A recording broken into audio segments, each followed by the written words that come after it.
Picture the devil. Go ahead and do it. Close the thought around him and see what your mind reaches for. Almost certainly you see horns. You see something between a man and a beast, a face that snarls, eyes that hold no warmth. You see wings that belong to no bird, and hands that end in claws, and a body scaled or shadowed or wreathed in fire. You see a thing that stands upright like a man and yet is not a man, a thing that came from somewhere below or somewhere beyond, a thing that hates you and has always hated you. Now, here is the part that should trouble you. That image, the one that just formed behind your eyes, is far older than the Bible. It is older than the Gospels that name the tempter in the wilderness. It is older than the prophets who wrote of the fallen morning star. It is older than the garden, older than the serpent coiled in the branches, older than the first page of the first book most of the world calls holy. The face you just pictured was already carved into stone, impressed into clay in the river valleys of the ancient Near East more than 1,000 years before a single word of scripture was set down. The people who carved it were the Sumerians and the Babylonians and the Assyrians who came after them. And they did not think of that face as a metaphor.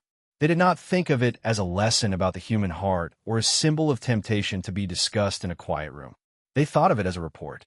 They believed these beings were real, that they walked in the wind and waited in the dark places, that they slipped through doorways and pressed on the chests of the sleeping, that they hunted the sick and the newborn and the traveler alone on the road.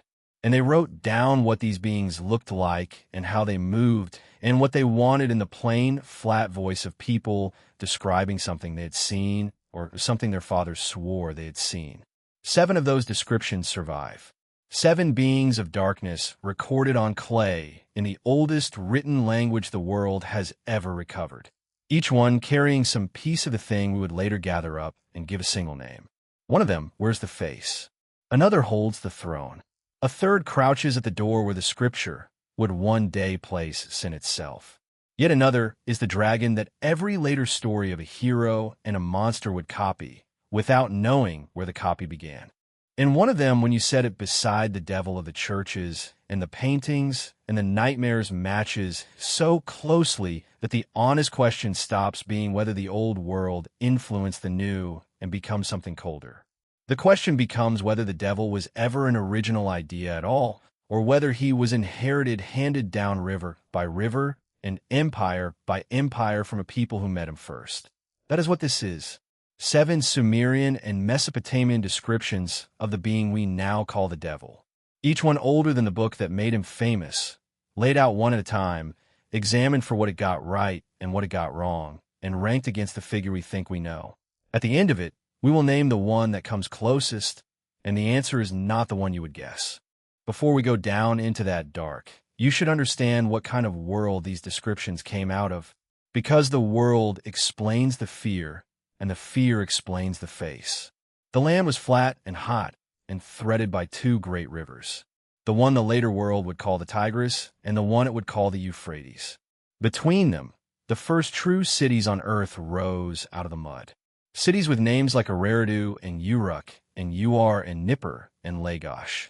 Cities with temples that climbed toward the sky and stepped mountains of brick because the people believed the gods lived up there and had to be reached.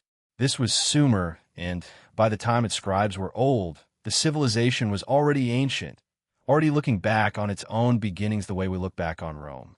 These people counted the stars and predicted the movements of the planets. They divided the circle into 360 parts and the hour into 60 minutes. And we still use their arithmetic every time we look at a clock. They wrote poems and laws and love songs and tax, records and letters complaining about the quality of copper. They were not primitives fumbling in the dark. They were a people at the height of a long and brilliant culture. And that is exactly why their fear matters. When people this capable and this clear tell you again and again that the dark is full of things that want to hurt you, it is worth asking what they thought they were describing. Above everything in their world stood the great gods, the ones the Sumerians called by one name and the later Adians and Babylonians called by another.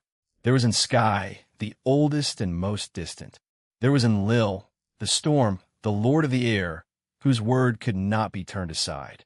There was Enki, whom the Babylonians called Ah, the god of the deep, sweet waters, and of wisdom, the clever one, the one who shaped the first people out of clay and who kept warning humanity when the other gods lost patience with it. There was Inanna, whom they later called Ishtar, the burning star of love and war. And beneath and among these great ones was a whole class of beings, the Sumerians grouped under a single collective name, the Anunnaki, the offspring of and the gods of the deciding of fates. You have heard that name, the Anunnaki, and you have probably heard it wrapped in a story about visitors from another world, ancient astronauts who came down from the sky and made humanity to work the mines and then walked among the first kings as living gods. That story is not what the tablets plainly say, and the scholars who read the original language reject the way it has been assembled. But the story did not come from nowhere. It came from the tablets themselves, from the way the Sumerians insisted that their gods were physical, that they ate and drank and grew tired and bled, that they came down and went up, that the sky was a place you could travel to and from. The forbidden reading of these texts takes that insistence at its word. It says that when a Sumerian scribe wrote that a being descended from the heavens with a face like a lion and wings on its back, he was not inventing a symbol. He was writing down what stood in front of him. You do not have to accept that reading to feel its pull. You only have to sit with the descriptions themselves and let them be as strange as they actually are. Because here is what the ancient astronaut theorists and the careful university archaeologists agree on. Even if they agree on nothing else, the demons in these texts are described with a specificity that is genuinely unsettling. They are not vague shadows. They have anatomies. They have habits. They have territories and appetites and weaknesses. The people who wrote about them treated them like a naturalist treats a dangerous animal, cataloging the markings and the behavior so that others might recognize the threat and survive it. And when you gather those catalogs together, when you read them side by side, a shape begins to emerge from the collection. A composite, a single figure assembled from 7 separate terrors. And that figure has a name in every language that came after. And the name is the devil. So let us be careful about what we are actually testing. We are not asking which Sumerian demon was the scariest. We are asking which one most closely matches the specific being that Jewish and Christian tradition would later assemble under one title. And that being has a definite set of features. He is an adversary, an accuser, a thing said in opposition to the highest God. He is a tempter who works through whispers and doorways rather than open war. He is the ruler of a realm below, a prince over the dead and over lesser spirits who do his bidding. He is a serpent and a dragon, a cosmic monster that the divine warrior must defeat. And he wears a body that is part man and part beast, horned and winged and talon. A shape so consistent across 1,000 later paintings that it has to have come from somewhere. 5 features: adversary, tempter at the threshold, prince of the dead, cosmic dragon, and the face. Keep those 5 in your mind, because we are about to hold each of the 7 up against them. And the one that lights up the most of them is the one that wins. We begin with the oldest fear a human being can have, which is not fear for yourself, it is fear for your child. A word is owed right at the outset on who the Anunnaki actually were in the religion that named them, because the word has been so heavily loaded by the modern astronaut theories that its original meaning has almost vanished beneath them. In the Sumerian and Babylonian texts themselves, the Anunnaki are the great gods as a collective, the assembly of the high divine powers. And the name is generally understood to mean something like the offspring of the sky, the children of the great God of heaven, the royal or princely line of the divine family. They are not, in the tablets, a crew or a landing party.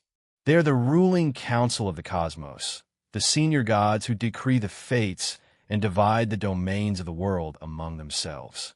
In some of the texts, their role narrows to a particular and fitting office.